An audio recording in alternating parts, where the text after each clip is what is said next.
네, 안녕하세요. 이동섭 작가입니다. 안녕하세요. 남시장입니다. 오늘은 월요 영화 시간인데요. 오늘의 영화는 왕가희 감독의 화양연화입니다. 네. 제가 이 영화를 하자고 했는데 이유는 일단 제가 왕가희 감독을 좋아합니다. 네. 네, 제가 이제 90년대 학번인데 대학교 1학년 때 지금은 없었죠. 종로의 코아톨. 시장님 아세요? 아니요. 이제 94년도에 코아톨에서 중경삼림을 봤습니다.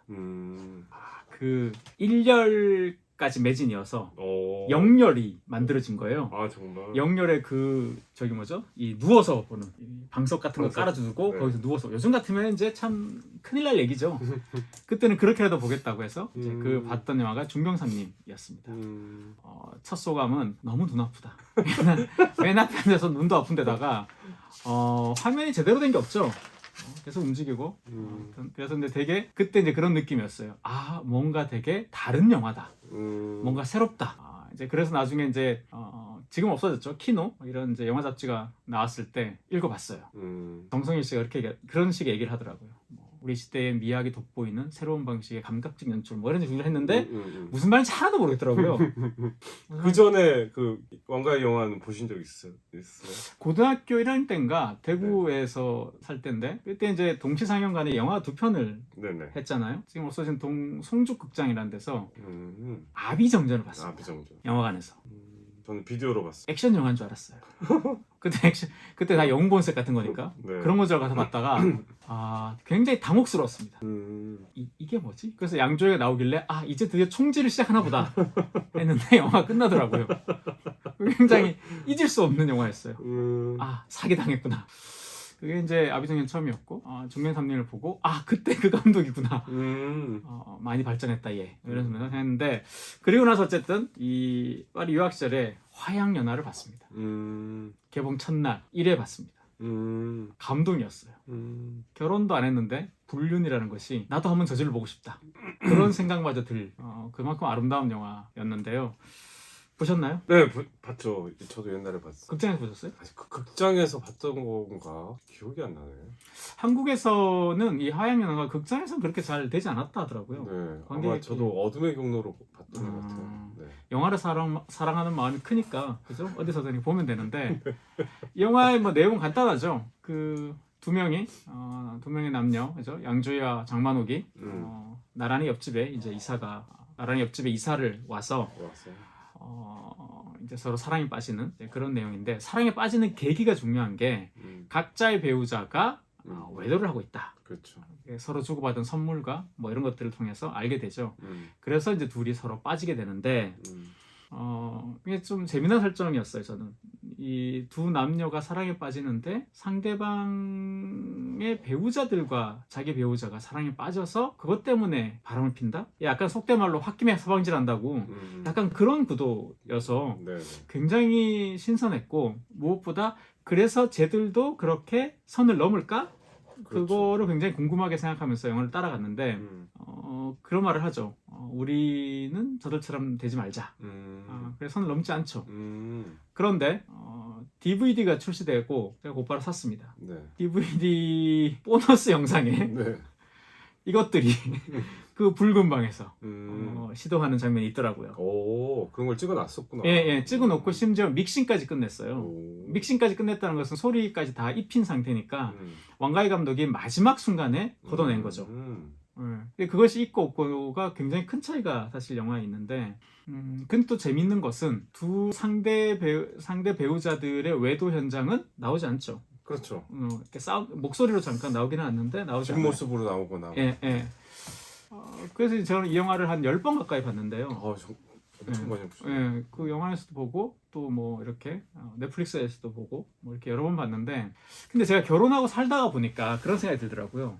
진짜 저 배우자들이 바람 피는 게 맞나? 라는 의심이 들어요. 그냥 일단 눈에 안 보이니까. 걔네는 안 보이니까. 네. 그리고 그냥 어쩌면 그냥 자기들 둘이 그리고 이제 그 결정적 증거라는 게 사실 넥타이랑 가방 이런 게 같다는 거잖아요. 네네. 그리고 그것은 홍콩에 당시에 없었고 일본에서만 있었던 것인데 그것을 이제 남편이 출장 갔다 와서 2개 사와서 하나는 자기 부인에게 주고 다른 하나는 양조위 부인에게 줬다. 이제 이런 설정인데 근데 또 그 당시에 물건이라는 것은 몇 가지 안 되니까 샀을 수도 있잖아요. 그렇죠. 우연일치일 수도 있고 그런데 제가 그 사랑의 쓸모를 쓸 때 그 질투라는 소설을 읽다가 네네. 지그문트 프로이트가 외도하는 이유에 대해서 네. 써놓은 게 있더라고요. 여러 이유들 중에 그 중에 하나가 되게 충격적인 거였어요. 그게 뭐냐면 자신의 외도를 숨기기 위해서 자기 배우자가 외도한다고 의심하는 경우가 있대요. 그러니까 내가 바람을 피면 내 배우자에게 미안하죠. 죄책감이 생기는 거예요. 그러면 어떻게 합리화하겠어요? 내가 바람을 피니 어쩌면 쟤도 필지 몰라. 왜냐면 내가 바람 피는 걸 제가 모르듯이 제가 바람 피는 걸 내가 모를 수도 있지 않을까? 이렇게 생각한다는 거죠. 그래서 외도하는 사람은 자신의 배우자를 더 닭잡듯이 잡는다라는 거죠. 그 말 되네요. 경험하셨나 보죠? 아니요. 그 설득력 있죠? 네, 설득력 있네. 프로이트 그렇게 써놨더라고요. 그러면서 이 화양연화를 다시 보니 어쩌면 그렇게 죄책감을 크게 느낀 이들이 자기 배우자들의 그 불륜이라는 것을 핑계 삼아서 어쩌면 그걸 만들어내서 그런 게 아닐까. 그러니까 굉장히 사랑스럽던 이 왕가희 감독의 화양연화 두 주인공 애틋한 사연이 굉장히 좀 다르게 보이더라고요. 그래서 화양연화 많이들 좋아하시고 많은 분들이 이미 보셨을 텐데 또 이런 관점에서 한번 생각해 보시면 그 영화 좀 다르게 보인다. 그 점을 말씀드리고 싶었습니다. 저는 그 영화 생각하면 뭐 그 이후에 2046도 그렇지만 네킹콜 보이스밖에 생각이 안 나요. 그거랑 그 슬로우 모션 특유의 이미지 테마. 네. 그런 음악들이랑 장면들, 그 다음에 장만옥의 그 치파오. 네, 지파오 의상, 그 화려한 의상, 몸매 뭐 이런 거밖에 생각이 안 나는데. 저도 그런 것들이 주로 생각나고요. 네. 이제 메시지도 한번 떠올려 보는데 그 치파오 얘기가 생각나는데 네네. 근데 갑자기 자랑 하나 하자면 네네. 제가 파리에 살 때 장만옥을 여러 번 봤거든요. 정말요? 네, 그 동네에 가서 자주 봤는데 오. 어떤 느낌인가 하면 네. 이게 영화에서 이렇게 이어지는 느낌? 자전거 타고 지나가는 걸 여러 번 봤거든요. 근데 정말 천밀미 같이 그냥 자전거 이렇게 빈폴 광고가 잘 만든 거야. 그녀의 자전거가 내 마음으로 들어온다 이런 느낌 있잖아요. 정말 딱 그 느낌 그대로더라고요. 그러니까 장만옥이 전형적인 어떤 미인의 얼굴은 아니잖아요. 전형적인 미인을 잘 모르겠는데. 아니 그러니까 왕조연 같은 게 전형적인. 이를테면 이게 얼굴 형태가 계란형에 이를테면 뭐 눈이 크고 입술도 막 두껍고 막 그러니까 그런 느낌은 아니잖아요. 그런 느낌 아니죠. 네. 약간 서구라 그러나? 약간 서구 스타일이라 그러나? 약간 그런 느낌이 있지 않나요? 아니 그러니까 좀 오묘한 것 같아요. 이렇게 광대뼈도 이렇게 많이 돌출된 편이고 맞아요. 눈도 되게 작고 가늘잖아요. 그렇네요. 그러니까 근데 이렇게 뭔가 저는 이제 장만옥을 아비정전의 그 유명한 장면 나오잖아요. 매점 직원. 매점 씬에서 장국영에게 농락당한. 그렇죠. 네. 그 장면에서 진짜 인상이 깊었던 것 같아요. 그 다음에 장만옥이 또 보이스가 좋잖아요. 목소리가 약간 허스키하면서도 그 중후한 매력이 있었던 것 같아요. 그거 아세요? 폴리스 스토리에 나오는 여자도 장만옥이에요. 네네. 송영이 뭐 하려고 했던 여자도. 그렇죠. 자, 어쨌든 그 장만옥의 그 치파오, 그 치파오 중에 한 벌이 종이로 만든 거예요. 그게 이제 그 종이로? 미술 감독인 장수평이 왕가희 감독랑 절친인데, 네네. 장수평이 그걸 만들었다는 거죠. 하나를 급히. 근데 제가 아무리 봐도 모르겠더라고요. 어느 게 종인지. 혹시 이제 궁금하시면 꼭 한번 찾아보시기 바랍니다. 한 벌이 종이다. 네, 정말 아름다운 그런 의상과 음악과 스타일 이런 것들이 참 뭐라 그럴까요? 한편의 이제 그림처럼 그런 거였고, 그런 거 보면 왕가희 감독은 봉준호 감독과 정반대 스타일인 것 같아. 봉 감독은 정말 시나리오를 치밀하게 써서 거의 그대로 찍잖아요. 네. 그래서 편집과 촬영 시간 차이 별로 안 난다 그렇게 얘기하거든요. 살인의 추억 같은 경우도 시나리오랑 뭐 3분인가 5분만 다르다 그랬나? 그랬으니까. 근데 왕가희 감독은 일단 왕창 찍은 다음에 편집실에서 영화를 만드는 것 같아. 이렇게 저렇게 막 붙여보고 음악 넣어보고 빼보고 막 이런 거 있잖아요. 그래서 왕가희 감독은 5년에 한 번씩 영화가 나왔어요. 근데 마지막 영화가 일대종사였거든요. 네네. 그 영화가 제가 베를린 영화제 개막작이었어요. 2012년인가 제가 단편 영화 뭐 하나 참여한 작품이 초청받아서 갔었는데 그때 심사위원장이 왕가희 감독이었고 그래서 이제 오프닝으로 이제 그 일대종사를 했었거든요. 너무나 아름다운 영화였어요. 그 요즘 우리나라 드라마 중에 이제 넷플릭스 1등 찍는 드라마 있죠. 그 송혜교 주연의 더 글로리. 네네. 그 송혜교가 거기 나오잖아요. 이걸로 그래요? 묶으면 되겠네. 송혜교가 일대종사에서 양조의 부인이에요. 그리고 나서 보면 왕가희 감독이 왜 송혜교를 캐스팅했을까라고 생각해봤어요 제가. 네네. 송혜교 얼굴 잘 생각해보시면 약간 남방계 느낌 있죠. 얼굴이 좀 크고 약간 이렇게 복스러운 느낌이잖아요. 그래서 양조위의 본부인이 바로 송혜교예요. 그리고 이제 양조위는 연문이죠. 연문인데 양조위가 좋아하는 여자는 이제 장쯔이라는 여자한테 마음을 품죠. 이제 뭐 그런 스토리인데 거기서 송혜교가 한국 관객들은 좀 송혜교를 그때는 좀 별로라고 안 어울린다. 그리고 뭐 우는 장면도 뭐 어색해서 그 왕가희 감독이 물을 뿌렸다 뭐 이런 그러니까 비 내리게 했다 뭐 이런 설정도 하는데 저는 되게 어울린다고 생각했거든요. 송혜교가 굉장히 어울리더라고요. 그 왕가희 감독 영화에. 그런데 이제 아마 액션 이런 게 안 되니까 아마 이제 또 큰 역을 맡기는 좀 어려웠을 것 같은데 어쨌든 그때 양조의 남편이 바람 피는 거를 이제 알더라고요. 그냥 그 어떻게 아나 몰라. 가족 사진 찍는데 이렇게 남편의 손을 이렇게 얹어요. 그 순간 알더라고요. 어떻게 알지? 남편이 이렇게 손을 얹었는데 이 새끼 바람 피는 건 어떻게 알지? 하여튼 그때 압니다. 송혜교 더 글로리 좋아하시면 일대종사 꼭 한번 보시기 바랍니다. 과연 송혜교는 그때보다 지금을 연기를 잘하나? 혹은 얼굴이 얼마나 달라졌나? 그래서 화양연화로 시작해서 일대종사로 끝나는 그런 얘기였습니다. 근데 그 영화라는 게 그런 것 같아요. 우리나라 관객들은 영화를 너무 스토리 위주로 좀 보는 경향이 있는데 그러네요. 생각해보니까 소설도 줄거리 위주로 많이 보죠. 우리는. 그렇죠. 근데 이 왕가희 감독 영화를 좋아하는 이유는 저는 오롯이 영화적인 느낌이 좀 강할 때가 있어요. 영화만이 저렇게 할 수 있지 이런 느낌. 서사가 좋고 스토리가 강한 것은 소설도 할 수 있잖아요. 근데 영화만이 그렇게 할 수 있는 것 같아요. 아주 영화적인 느낌이 강하거든요. 그래서 저는 박찬욱 감독이 좀 별로일 때가 있어요.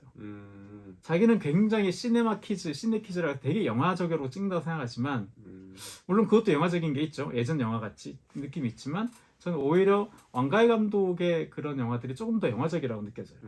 영화만이 할 수 있는 걸 하는 사람? 뭐 그런 느낌이 있어서 아마 지금 요즘에 20대 애들은 어쩌면 왕가희 감독 영화 초기작이든 중경삼님이든 이런 거 보면 되게 좋아할 것 같아요. 세련된 영상들이잖아요. 저는 영화에 대해서 뭐 깊이 이렇게 깊이 생각을 해본 적은 없는데 왕가희 영화가 어느 순간 싫어졌다고 해야 될까? 그런 생각이 들었던 게 뭐였나 곰곰이 생각해 보면 그랬던 것 같아요. 그러니까 아까 얘기하신 저는 서사나 캐릭터 이런 거에 항상 꽂혀가지고 얘네들은 무슨 얘기를 하는데 어떻게 진행될 것인지에 대해서 항상 생각을 하다 보니까 그게 안 나오면 답답한 거야. 그래서 얘 이런 거에 대한 자신이 없나? 근데 결국은 이제 강점이 그쪽에 있었던 거라는 생각이 드네요. 그 왕가희 감독 영화는 그러니까 예를 들면 이런 거죠. 봉준호 감독 영화는 설득의 영화예요. 왕가희 감독 영화는 느끼는 영화인 거죠. 영화의 그 지향점이 다른 것이다. 너무 탁월한 정리 아닙니까? 네, 이런 거라고 했습니다. 이런 걸 여러분 아시면 아는 척 할 수 있어요. 어디 가서 야, 봉 감독 영화는 좀 우리를 설득하려 하잖아. 왕가희 감독은 우리를 느끼게 하지. 박찬욱은 애매모호하다.